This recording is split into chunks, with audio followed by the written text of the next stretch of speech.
Hey guys, welcome back to Doc Loyal Talks Comics. I am home for day 2 of taking care of my wife, so I'm doing a short video here talking about Spider-Man 2099 issue number 1. But moreover, I'm talking about the excitement that was built from this idea of the 2099 universe. It came to fruition in 1992, not 2099 in reality, and the very first character that we saw, since he was the flagship character at Marvel even then, was of course Spider-Man 2099. Now this is not Peter Parker as an old man. This is a new character, totally new character called Miguel O'Hara. And you get art by Rick Leonardi with inks by the inimitable Al Williamson, and the scripting and writing is by Peter David. And from the very first issue, they build this world up into something real. Okay? Marvel has always said that it is the world outside your window. And what they mean by that is, even though these fantastical things are happening, it could happen right outside your window. You could eventually see, if you're in a Brooklyn high-rise or if you're in downtown Manhattan, you could see the Fantastic Four. You could see Spidey swinging by with the Green Goblin in tow. It feels like it's just one side door opening, and then you step through into this world that you know, but at the same time you don't. So Peter David was one of the architects of the 2099 universe, and he took this very seriously. You can tell how much he loved this property, because he goes on, and I believe the origin story ends up going on for the first 3 issues of the title. So he wants you to understand who Miguel O'Hara is. And he's a scientist that works for Alchemax, which is kind of the modern day version of Roxxon, which was a very thinly veiled version of Exxon. Back in the 1990s Marvel Universe, you had Roxxon instead of Exxon, and now you have Alchemax. And Alchemax is the company that Miguel O'Hara works for. And he lives in Nueva York, which is not one of those things that people would consider woke these days. It's simply the fact that it shows how much more of a melting pot the U.S. is at that time. It's not that Mexican-American culture has taken over or anything racist like that. It's simply the fact that times are slightly different than what they are now. You could have called it New York. You could have called it, you could have had New York be destroyed, and this is Nueva York, which replaced it. But you end up having Doom 2099, you have Ghost Rider 2099, you had a very short-lived Fantastic Four 2099, and they were all overseen by Joey Cavalieri, and that was the editor. And unfortunately, they considered his job to be somewhat unnecessary in 1996, and the whole thing came crashing down. Peter David wrote 44 issues of the 46-issue run of Spider-Man 2099, and he quit in solidarity with the firing of Joey with issue 44. All the other writers quit pretty much in solidarity as well, because what Cavalieri had built was a modern retelling, a modernization of the 1961 till 1992 30-year period. He had built a world that was just as believable as the ones that you were reading in the 1990s regular Ghost Rider titles, Punisher, Spider-Man, all of those, Captain America. Those were all in one linear universe, and so was this. You even had a book that was written for the first couple of issues, I believe, by Stan Lee, and it was Ravage 2099, which was an original property.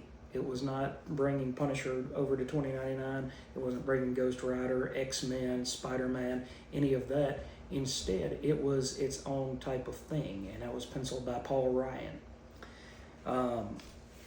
But anyway, in this issue, you get the beginning of the origin story, and you get to see Miguel come home to his futuristic apartment, and he's got his digital AI assistant Layla there, or Lila, and let's see.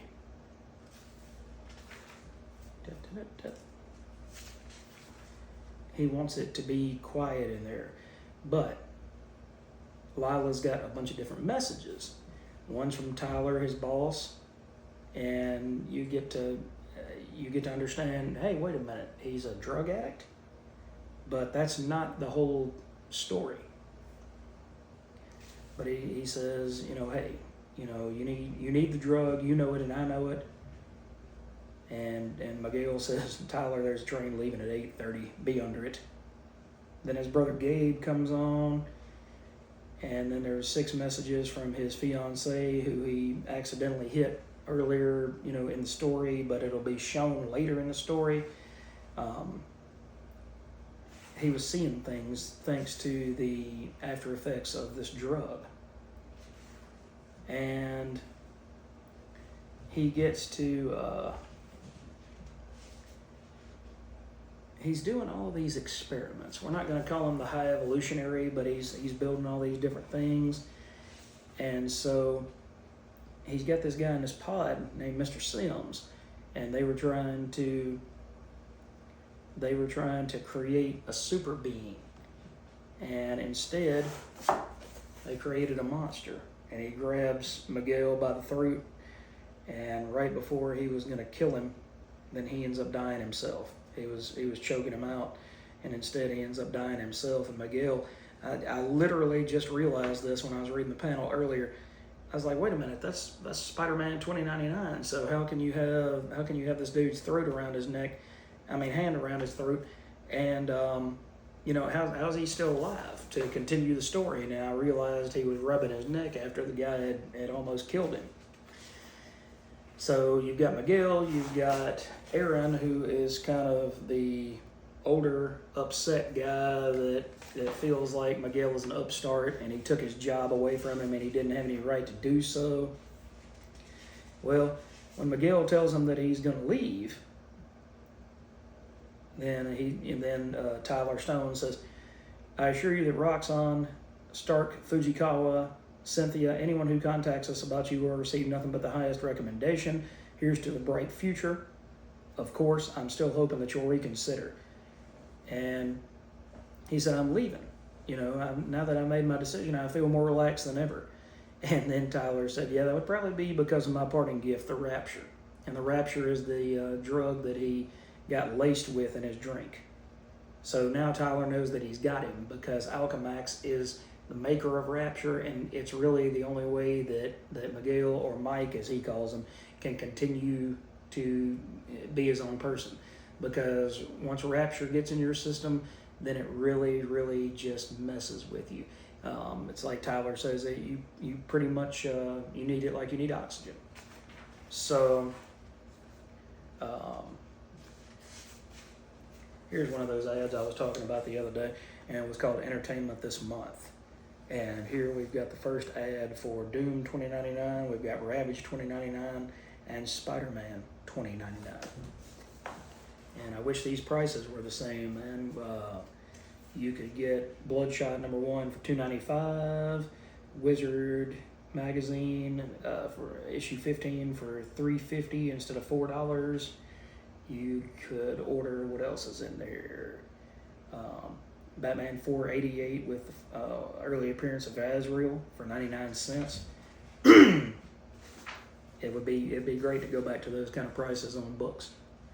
So at the end, you get Aaron coming in here because Miguel goes back to his lab and he's gonna put himself under this lab test to try to get rid of the Rapture in his system so that he can continue on his normal life.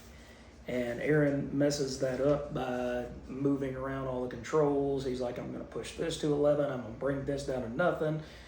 And it says, warning, equipment is exceeding recommended safety levels, automatic shutdown in T-minus 5 seconds. And Aaron screams for override, manual override.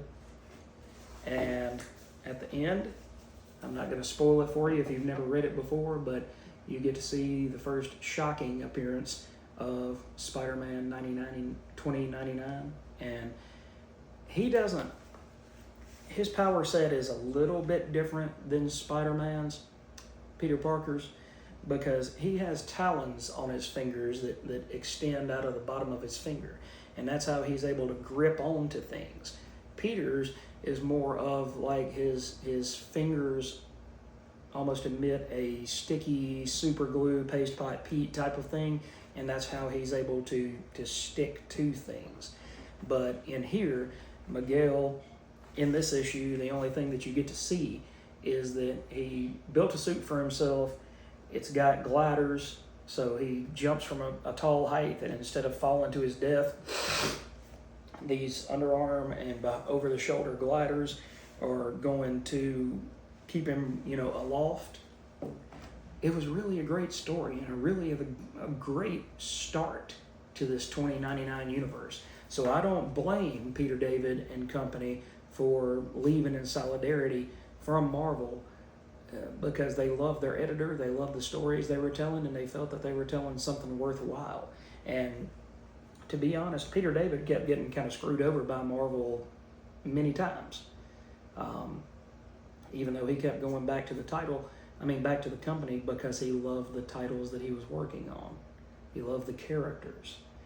But he got screwed over a lot of times because Jim Owsley got him fired from Peter Parker's Spider-Man because he didn't feel like he had the chops. He hadn't been in the industry long enough to be working on that title. Then this 2099 fiasco happened. Sorry guys, my nose is bothering me. I feel like I gotta sneeze, but I can't. But in the end, the artwork from Rick Leonardi and Al Williamson, like I said, Al Williamson was a giant in the industry, and it was great to see him work on this title and help this title get off the ground. So I think he really liked sci-fi things and things like that, so it was probably a real kick for him to work on something like this. But that's a little bit about the birth of the 2099 universe and a little, the first issue of the Spider-Man series with that red lenticular, machine type cover. I've got Doom 2099, I know. I might have Ravage floating around here somewhere. So we'll talk about the 2099 universe a little bit more in upcoming videos. But did you guys read this? Did you pick it up when it first came out, way back in '92? Were you born then? I know I've probably got some younger viewers, and then, there's a lot of guys that are my age that appreciate this kind of content because they were that young age and they were growing up. I was 11. I was 11 when this book came out. Let's see, October. Yeah, I was almost 12. I was about to be 12 when this book came out. But it's part of my childhood, and it was something that I thoroughly enjoyed.